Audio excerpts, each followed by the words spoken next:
Ukraine remains a war zone. Kiev and Moscow are talking peace now. There are promises to cut back military activity, but one man does not believe that Russia can be trusted just yet. His name is Petro Poroshenko. He served as Ukraine's president from 2014 to 2019. He led Ukraine through the first phase of the war with Russia, you could say, when Russia occupied Crimea.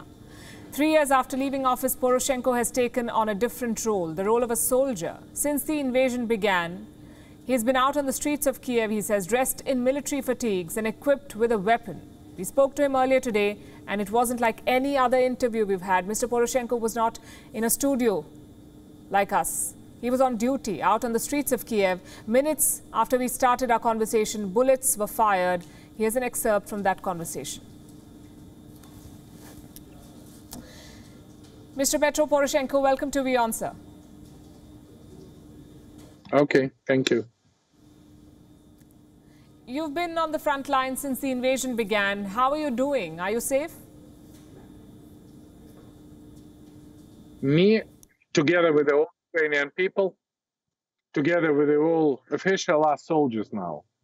And we do our best to stop Russian aggression, to throw him out from Ukrainian soil, and to defend and protect our people. Now you hear, I don't know if you hear that or not, you hear the Russian artillery fire.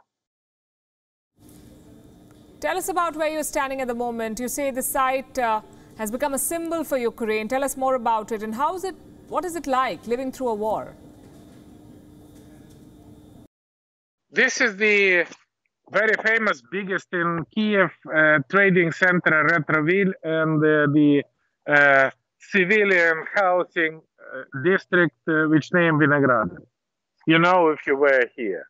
Just less than 10 kilometers from here, we have a Russian tank, and we have there the fighting because our troops, including the troops of our battalion, free Irpin from the Russian occupants. They completely erased. If you were in Kiev, you know what I'm talking about. Erased Vorzel, erased Gostomel, erased Bucha, erased Irpin. That was the symbol, the Kiev suburb, the symbol of the new building, the great world-famous architecture, the residential area, which is now completely destroyed. And nobody can explain why they are here. What they are looking for in Ukraine. But we protecting our land, we protecting our people, we protecting our future, and we thank the world for the solidarity with us. And that's why we definitely win. As president, you led Ukraine through the first phase of the war with Russia, you could say. Did you ever think that a full-fledged invasion of Ukraine was possible? When I was elected as a president, Crimea was already occupied.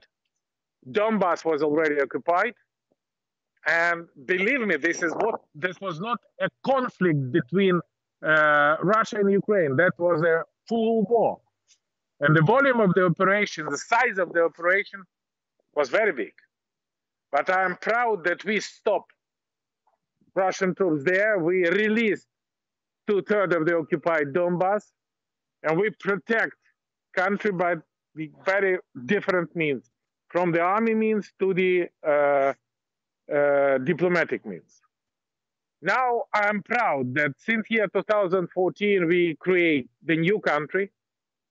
We provide the army reform. We create a new army together with the Ukrainian people, Ukrainian volunteers.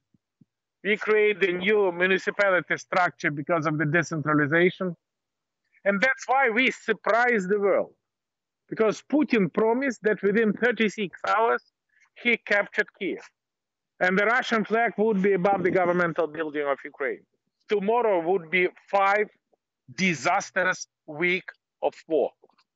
5 weeks, Ukrainian armed forces and Ukrainian people fighting against, as they said, second biggest army in the world. And we surprised the world.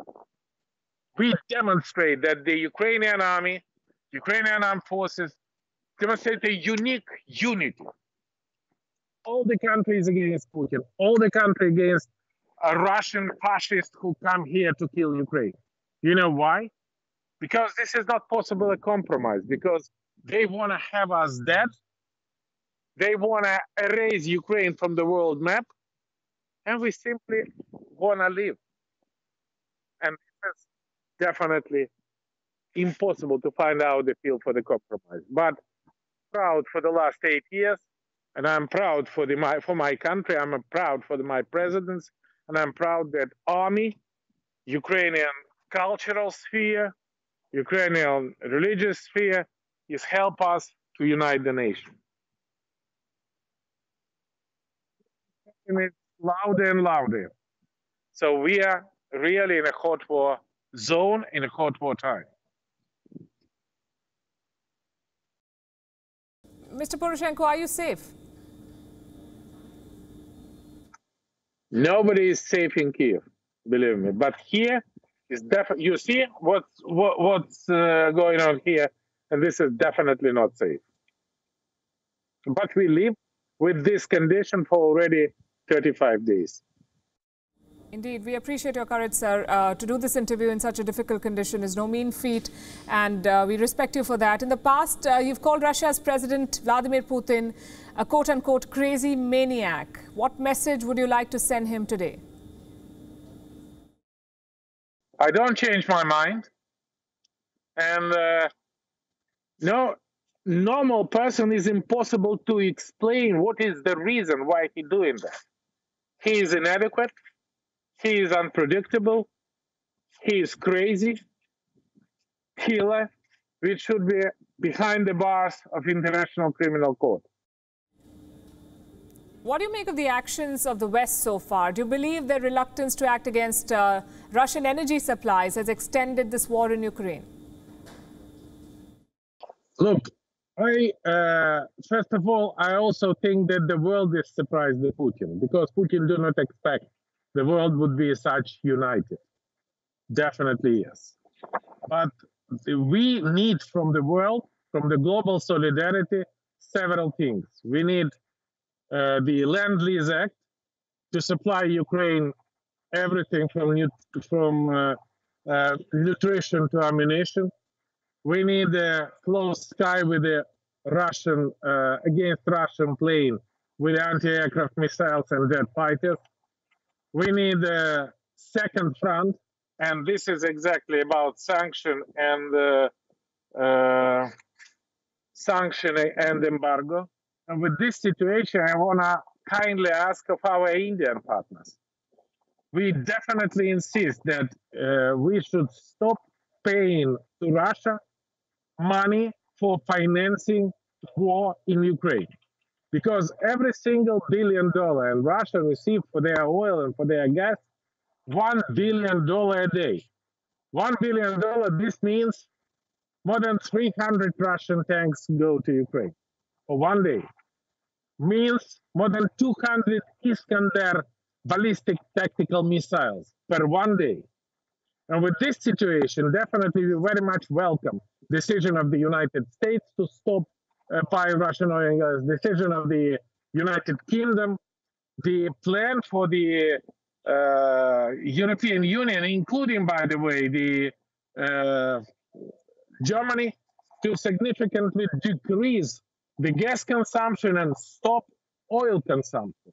And my request to India, please, I know that Russia used you in propaganda against sanctions when telling that India buying the Russian oil extremely cheap. They say that it is buying about for $25 a barrel. And you buy in a small portion, it's about for 1 or 2 days of your consumption. Please, stop. This is the victims of Ukraine asking your government, please stop buying Russian oil. Very strong words, sir, and it's become a bit of a trend. Everyone in the world seems to have advice for India. You say India is buying oil from Russia, but what will you say to Europe, which has bought billions of dollars worth of gas from Russia since the beginning of this invasion? Is that not a betrayal? My request to the European Union member states is exactly the same. That was a request of me, fifth president of Ukraine, to my friends, which is a leader of the head of state and the head of the government in European Union. And definitely we need to have a full embargo on Russian oil and gas, no matter it is European Union or India or any other nation in the world, including China. But my request, please, now I request to India, and yesterday it was exactly my request to the European Union member state. What message would you like to send to India's Prime Minister Narendra Modi then? Dear Prime Minister, if you will have an opportunity and demonstrate the solidarity with Ukraine, please stop buying Russian oil and please be the guest of Ukrainian now. Could you make a visit in Kiev? And your presence here in Kiev would have a great symbolic importance. Think about that. This is the decisive step of decisive person, and this is demonstrate your, dear Prime Minister, leadership for Ukraine. And point number two, this is the humanitarian assistance. We have a disastrous humanitarian crisis.